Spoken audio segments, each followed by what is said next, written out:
God is sovereign.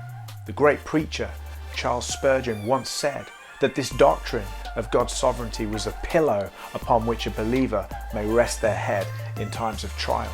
Why bother talking about something like this, about something as heady as the sovereignty of God? What use can it have for you and I? Well, I think personally this is a matter of worship.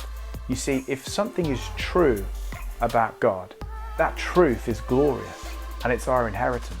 And we ought to worship Him according to truth. Just as Jesus said to the Samaritan woman at the well in John 4, "My Father is seeking those who will worship Him in spirit and in truth." Now, if the truth about God is that He's sovereign, then may we give Him all the glory that He deserves for that truth.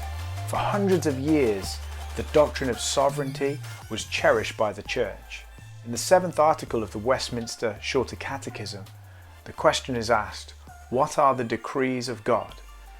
And the answer comes, the decrees of God are His eternal purpose according to the counsel of His will, whereby for His own glory He hath foreordained whatsoever comes to pass. This would mean that God foreordains every single event in all of human history. Many have struggled with this concept because if that is the case, then that means that God foreordains certain things in our lives which are painful, confusing, and difficult to go through. So the question we must ask is this a biblical doctrine? In the New Testament, Paul writes in Ephesians 1:11, "In Him we have obtained an inheritance, having been predestined according to the purpose of Him who works all things according to the counsel of His will." And in the 4th chapter of the book of Daniel, the king Nebuchadnezzar arrives at this moment of praise and acknowledgement that God does all that He pleases both in the heavens and on the earth. The matter of God's absolute sovereignty and rule over everything in the heavens and the earth is indisputable according to Scripture. Many ask, well, if God is sovereign, how then am I any different than a robot?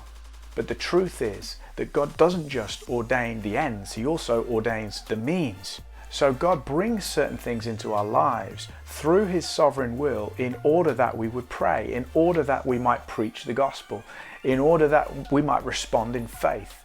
For those who say that God would never bring a time of trial or trouble into my life, I would simply ask you to look at the book of Job, in which the devil has to come before God and ask for permission to test Job. It's clear in Scripture that God does allow certain testing times to come into our lives, but it's also clear that in these tests, God has purposes. Scripture reveals very strongly that God is sovereign, that He ordains all things which come to pass, and that He has His purposes in every single event.